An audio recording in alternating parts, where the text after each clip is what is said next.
Hello viewers, আসসালামু আলাইকুম। কেমন আছেন সবাই? তো ঈদের দিনের ভিডিও আমি এত লেট করে ছাড়তেছি। ঈদের নামাজ পড়ে আসার পর ফার্স্টে হচ্ছে আমার ভাগ্নে কোলে নিয়ে নিয়েছি। আর এটা ফার্স্ট ঈদ চলতেছে, যেখানে হচ্ছে আমার ওয়াইফ আছে হচ্ছে রাজশাহীতে, আর আমি একা চলে এসেছি কানসার্টে। মেইনলি আমি একা না, আমার সাথে আমার আম্মু আছে। তো এখানে হচ্ছে দুই কাজের বেডি আমার মামাতো বোন, এরা হচ্ছে ওয়াশ করাকরি করতেছে, কারণ কিছুক্ষণের মধ্যে হচ্ছে যেখানে জবাই দেওয়া হবে, কুরবানি দেওয়া হবে। তো হচ্ছে যে ফার্স্টে হচ্ছে ওইখানে ছাগল কুরবানি দেওয়া হলো। তো এটার ভিডিও একদমই নেওয়া হয় নাই, সবাইকে বলতেছিলাম ফোনটা নিয়ে আসা, বাট করা হয় নাই। তারপরে আমার মামাকে নিয়ে চলে যাচ্ছি হচ্ছে গরু কুরবানির ওই জায়গাটাতে। তো হচ্ছে আমি একদম হচ্ছে রাখাল সেজে আছি, একদম বেগি গেঞ্জি পরছি আর হাফ প্যান্ট পরছি, আর অলরেডি প্যান্টে রক্ত লেগে আছে কি আর করার। তো তারপর হচ্ছে যে বাইক নিয়ে যেতে যেতে যেতে যেতে এত রোদ, আর আমি পারফেক্টলি যেভাবে গেছি সবাই বলতেছে যে ঈদের মধ্যে এইসব কিসের ড্রেস আপ এটা ওটা। তো আমি এটা পরে স্বাচ্ছন্দ্য বোধ করছিলাম, তার কারণে এটা পরেছিলাম। তো যে দেখতেছি এখানে একটা ডালিমের গাছ আছে, আমি হচ্ছে পরে ডালিমটা ফেলে খাইছি।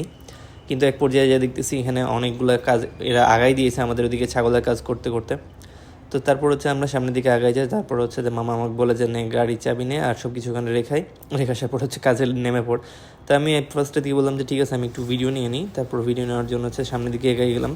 কিন্তু হচ্ছে ডালিমগুলো দেখে অনেক সুন্দর লাগছিলো, আমার মনে হচ্ছিলো যে আমি হচ্ছে এগুলোরই ভিডিও নিতে থাকি, ওই জন্য আশেপাশে ভিডিও না নিয়ে এটা নিতে ব্যস্ত ছিলাম। এদিকে গরু অলরেডি কাজ অনেক দূর আগাই গিয়েছিলো। তারপর হচ্ছে যে আমি দেখলাম যে হ্যাঁ, অনেকজন মিলেই কাজ করতেছে। তো তারপর হচ্ছে মামাও কাজে লেগে পড়ে, আর আমি হচ্ছে ভাবতেছি যে আমি যদি এখন ফোন রেখে দিই তারপর মনে হয় আর ভিডিও নেওয়া হবে না। আর এক্স্যাক্টলি তাই হয়েছে, আমি ফোনটা জাস্ট রেখে দিয়েছি, রাখার পর আর ভিডিও নেওয়া হয় নাই। তো ঈদের দিনে এতটুকুই আমার জাস্ট ভিডিও নেওয়া ছিল।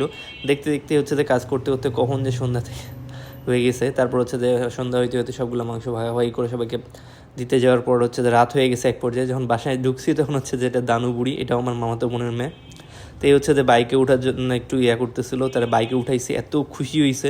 দেখতে দেখতে ঈদের দিন শেষ আমার, কারণ কোনো ধরনের ভিডিও না হয় না। ঈদের দিন পরের দিন হচ্ছে আমি সকাল সকাল বের হয়ে গেছি আমার মামাতো বোনের জামাইকে নিয়ে, আর হচ্ছে তার কিছু বন্ধুবান্ধবদেরকে নিয়ে লংয়ে যাচ্ছিলাম। তারপর হচ্ছে যে বোলার্টের সাইডে গেছিলাম আর একটা বড়ো ভাইয়ের সাথে দেখা করতে, অনেক দিন থেকে তার সাথে দেখা করবো করা হয় নাই। তারপর চলে গেছিলাম ওইখানে, যাওয়ার পরেও কোনো ভিডিও নেওয়া হয় নাই। দেখতে দেখতে দুপুর হয়ে যায়, দুপুর তাদের বাসাতে আমরা খাওয়া দাওয়া করি। তারপর বাসাতে এসে শুধু ড্রেস চেঞ্জ করে আবার আমরা বের হয়ে পড়ি বাইক নিয়ে। আপনারা দেখতে পাচ্ছেন যে একসাথে কত জন আছে। সিরিয়াসলি বলতে মেয়েদের মধ্যে অনেকজনকেই চিনতাম না, বাট এরা আমাদেরকে সবাই চিনে, কারণ হচ্ছে তারা আমাদের ভিডিও দেখে। তো হচ্ছে যে আমি তাদের সাথে যাইতেছিলাম, যাতে যাতে সব থেকে ইন্টারেস্টিং কাহিনী, এরা কোথাও থামতেছিল না, যেতেই আসি বাইক প্রায় লং যাইতে আছে, মানে পুরো কানসার্ট থেকে শুরু করে সোনা মসজিদ থেকে শুরু করে কর্ণফুলি দিয়ে ঘুরতে আসি, কিন্তু এটা কোথাও থামতেছিলই না। সিরিয়ালে হচ্ছে বাইক চালাই যাচ্ছিলো। এক পর্যায়ে আমার অনেক বিরক্ত লাগছিলো, আবার ভালোও লাগতেছিলো যে ব্যাপার কি, এরা হচ্ছে কোথাও থামতেছে না কিসের জন্য, যেতেই আছে।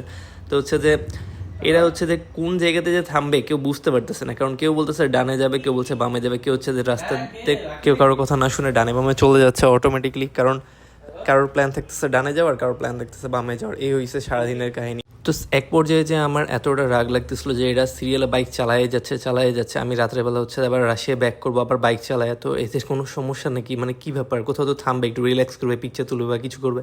তো এই কারণে আমার ফেস দেখলে বুঝতে পারবেন যে আমি কতটা রেগে আছি, বা প্লাস হচ্ছে আমার একটু মুড অফ হয়ে যাচ্ছে যে এরা ননস্টপ গাড়ি চালায় যাচ্ছে কিসের জন্য।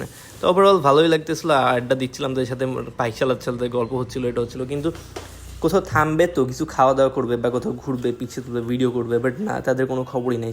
তারা যাইতে আসে। তো একদিকে যাইতে এখানে একটা ব্রিজ পাওয়া গেলো, ব্রিজের ওখানে ফাইনালি তারা দাঁড়াইছে টিকচার তোলার জন্য। তো এখানে যা দেখতেছি একটা গাছে অনেকগুলো গামছা বাঁধা আছে আর নিচে সিঁদুর দেওয়া আছে, হয়তো বা হিন্দুদের কোনো প্রথা বা অন্য কিছুর কোনো কারণে এখানে দেওয়া আছে। তো আমি এখানে দাঁড়ায় সেটা দেখতেছিলাম আর তাদেরকে বলতেছিলাম যে ব্যাপার কি, এখানে এটা কী কারণে দেয়, আমি এর আগে এটা দেখি নাই। শুনছি যে হচ্ছে যে গাছ টাছ বাধা থাকে, কারণ হচ্ছে বেশিরভাগ মুভিতে দেখা হয়। তো আমি জিজ্ঞেস করি যে এটা কী কারণে। তো এটা দেখে আমার অনেক কিউরিয়াসিটি যাওয়ার কারণে আমি দাঁড়ায় থেকে সেটা দেখতেছিলাম আর হাসতেছিলাম, বা অনেক চিন্তাভাবনা আসতেছিলো যে কী কারণে এটা বাধা। আপনারা জানা থাকলে অবশ্যই কমেন্টে জানাবেন কী কারণে। তারপর আবারও তাদের মতো হচ্ছে তারা বাইক চালায়, স্টার্ট করে দেয়। তারপর কোথায় যাওয়ার কোনো নাম কথা নাই, এক সাইড থেকে এক সাইড যেতেই আছে। আমি এত জায়গার কনসার্টের আশপাশে আছে আমি জানিও না, এক পর্যায়ে আমার পা লেগে গেছে, দেখলেই বুঝতে পারবেন। এইদিকে তারা সামনের দিকে এসে দাঁড়ায় আছে আমাদের জন্য, কারণ আমরা পিকচার তোলার জন্য দাঁড়াই গেছিলাম। এখানে আপনারা ভালোভাবে দেখতে পাবেন যে আমরা টোটালি কতজন আছি আর কতজন এখানে ঘোরার জন্য এসেছি। আমি আবারও বলে দিই, এদের প্রত্যেককে আমি এখনও ভালোভাবে চিনি না, কারণ কিছু কিছুদেরকে চিনি আর কিছু কিছুদেরকে চিনি না। তো এইখানে তাদের একে অপরের সাথে ভালো লেভেলের গন্ডগোল লেগে যায়, কেউ বলে ডানে যাবে, কেউ বলে বামে যাবে, বলতেছে যাইতে চাচ্ছি শিবা কোথায় বলতো। বাট স্পেশালি তখন বের হওয়ার সময় প্ল্যান ছিল যে সোনা মসজিদে যাবে, বাট তারা বের হওয়ার পরে কোনো আর ঠিক ঠিকানা নেই।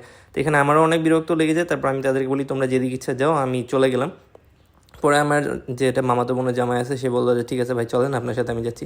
তারপর মোনাগসা ব্রিজ যেটা হচ্ছে যে বেলি ব্রিজ সেটা দিয়ে ক্রস করে আমরা হচ্ছে যে শিবগঞ্জের দিক চলে যাচ্ছি। ওইখানে যাওয়ার পর হচ্ছে আমরা কিছু খাওয়া দাওয়া করবো, তারপর বাসায় চলে যাবো। আমার গলা একদম শুকাই গেছিলো, তো আমরা চলে গেছিলাম মৌচাক রেস্টুরেন্টে। এই রেস্টুরেন্টে শিবগঞ্জের আশপাশে যারা আছেন তারা অবশ্যই জানবেন, কারণ এটা অনেক ফেমাস ওই জায়গার। তো আমরা ভিতরে ঢুকতে দেখি অনেক ধরনের মিষ্টি, বড় বড় আদি চমচম, তারপর হচ্ছে আরও কিছু স্ন্যাক্স আইটেম আছে। তো আমি মিষ্টিগুলো দিক তাকে আমি বলতেছি মিষ্টিই খাবো, কিন্তু আমার এতটা গলা শুকাইছে যে কী খাবো বুঝতেই পারতেছি না। মনে হচ্ছে পানীয় জাতীয় কিছু খাইতে পারলে ভালো হয়। আমার সাথে সাথে সে পিছনে বসে থেকে সে হচ্ছে তারও একদম মাজার অবস্থা খারাপ হয়েছে। তো এটা হচ্ছে ভিতরের সাইড আর ওটা ছিল বাইরের সাইডে। এখানে দুইটা প্লেস আছে, চাইলে আপনারা এসির মধ্যে বুঝতে পারেন, বাইরেও বুঝতে পারেন। তো আমরা ফার্স্টে হচ্ছে যে আদি চমচম নিয়ে নিয়েছি। তো হচ্ছে যে অন্যান্য দিনের থেকে এই আদি চমচমটা আমার টেস্ট অতটা ভালো লাগে নাই। তারপর হচ্ছে যে সে একটা কিসের জন্য হচ্ছে যে আমি হচ্ছে যে এদিকে লাচ্ছি নিয়ে ফেলছি, আর সে হচ্ছে যে সম্ভবত হচ্ছে যে পুডিং টাইপসের কি একটা নিয়ে ফেলছে। তো হচ্ছে যে গরমের মধ্যে আছে লাচ্ছি পাইলে আর কিছু লাগে না। আর এটা হচ্ছে যে লাচ্ছিটা রাশিয়ার মতোই, বাট প্রাইস ছিল মাত্র 30 টাকা। আমি একদম শকড হয়ে যাই। তো ফাইনালি হচ্ছে যে আমার ভিডিও ভালো লাগে থাকলে আপনাদের লাইক কমেন্ট শেয়ার করবেন। আল্লাহ হাফেজ।